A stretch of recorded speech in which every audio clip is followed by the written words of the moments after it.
So, guys, over the last week span, we've actually had a couple mass shootings with casualties in Chicago, man. One of them was 5 people being shot and 2 were killed in Inglewood. This was last Thursday. One was a guy named Jabez, he was 20, and one was a guy named Jarrell. And the shooting was over on 61st and Union, and they were dead at the hospital. This was about 5:34 p.m., so right in the middle of the afternoon. Two offenders exited a vehicle and began shooting at individuals standing, they said, in the 600 block of West 61st.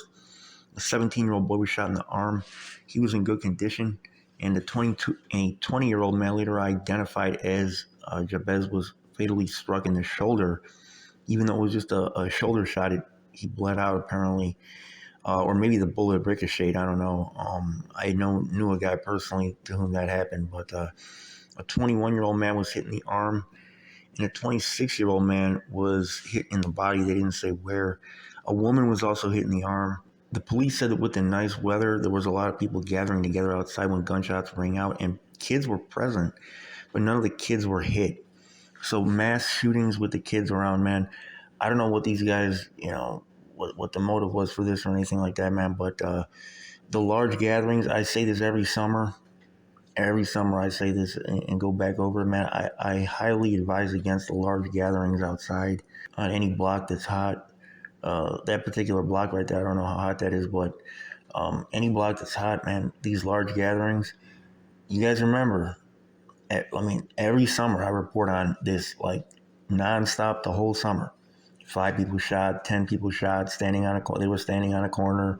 There was a large group of people standing on a corner. Funerals, any time when there's a large group. In Chicago, you got to think this thing is going to get shot up. Like, that's just the reality we're living in. Standing near them, because the aim is not there. You're a sitting duck. And plus, a lot of times with these large groups, there's nowhere to run, So anyways, the other one, though, that I want to talk about was downtown. And one of the people that was hit was one of the migrants that had been taken to Chicago. Now, this is something that there's been a big local issue. If you guys may already have heard about this. I don't know if this is one of the migrants that was sent up from Texas or if he came here on his own. The only information that we have at this point is that he was a migrant. But they're sending him up from Texas a lot, though. And then you also have others coming here.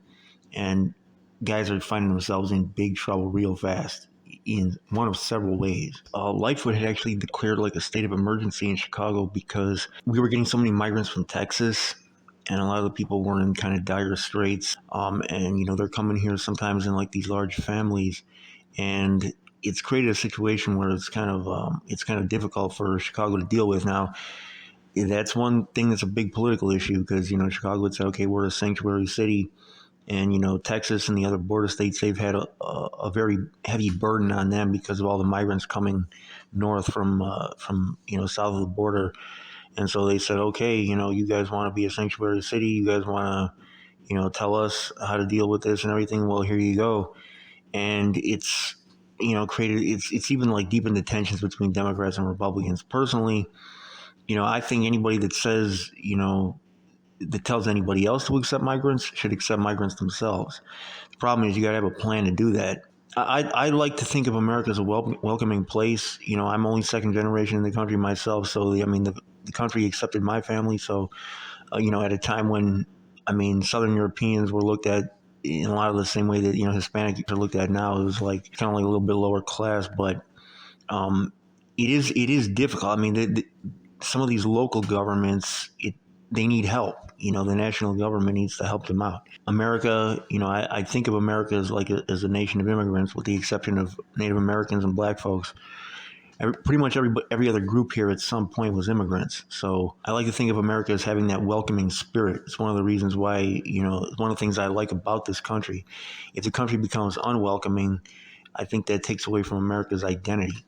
But there does need to be a plan in place, though. That's the thing, and a realistic plan. So Chicago is a very dangerous place for these immigrants because Chicago is a city where you really got to know where you're going.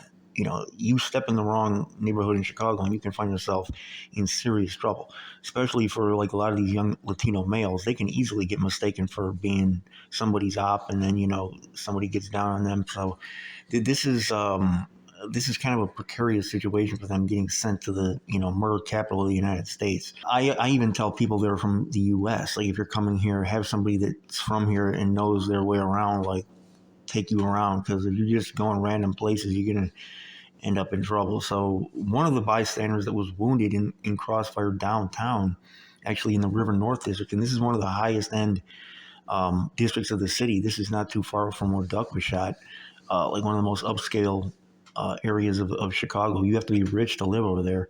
But there's been a lot of shootings in that neighborhood, man, for people that don't live in that neighborhood. But there was a shootout down there, and one of these migrants was caught in crossfire. His name was Clay Mercado. He was 26. He was one of 3 men shot early on Sunday, and this was over by Hubbard and State. Police said that people in 2 cars were shooting at each other. So it was like a shootout between these 2 cars, and one of the his wife, I think it was, told one of the local media outlets that her husband had been shot 3 times. So they hit him 3 times in crossfire, this bystander, a migrant who was taken to the hospital, and she had not been able to make contact with him since he was taken to the hospital. She said, they don't give me any more information, even though I'm his wife. I'm the mother of his daughter. So it's kind of crazy, man. Chicago police said the other victims were a 22-year-old man that was shot multiple times and is in critical, and a 32-year-old man who suffered 2 gunshot wounds to the left arm and is in stable condition, and there's nobody in custody. So I'm showing a scene from it here. It was right down in the upscale part of Chicago, man. So hopefully everybody that got hit makes it through, man. But yeah, in Chicago, man, it's no place for a migrant, because you got to know where you're going here. You know what I'm saying? So the people that are coming up, to Texas, just know you could get sent up here. And if you get sent up here, you're going to have yourself a major problem. Not just as far as the crime, but the weather, too. Like, people from those warm countries down there, Chicago has weather that you can't survive if you don't have, like, an indoor heated space to access. They get, like, shell-shocked when they, when winter time comes here. And Chicago really has, like, 4 months of summer and then 8 months of winter. And the weather here is crazy. It can change drastically. Even like in the springtime. I remember that there was one, it was, I think, May. We were hooping outside. It was like 80-some degrees. And all of a sudden, this wind just came in. Like, the wind just changed directions or something. It came in, and everybody just started running off the court. Because it was like the weather changed from summer to winter, like, instantaneously. It had been about 80 degrees. I ran back to the car and started driving. I lived about 10, 15 minutes away from the court. By the time I got to my house, it was snowing, and it was in the 30s. It was a 50-degree drop in a matter of like 15 minutes. Chicago, I mean, it's typically not that dramatic, but just a couple days ago, it dropped about 30 degrees in about 15 minutes. I mean, Chicago can be like that. And then when wintertime comes, like if you're, trying to make it outside in a tent or something, and, when it gets down to, okay, in the 30s or whatever, you can get you a good sleeping bag and make it through that. But when it gets down to 0 degrees, -10, if you're not in an indoor heated space, you're not going to make it. So these migrants are from these warm tropical countries.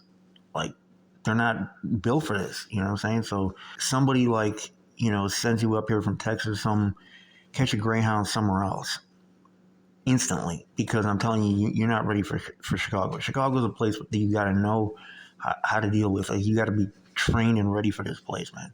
Like, go to LA, San Diego, someplace like that. That's my recommendation. Not saying I don't want them here. I do. Like I said, I come from a family of immigrants too, man, and I sympathize with immigrants big time, but Chicago ain't the place, man. It's not, because there's so many things that can go wrong here. It's too dangerous, in multiple ways and on multiple levels. Your boy, when you see a report, I'm out.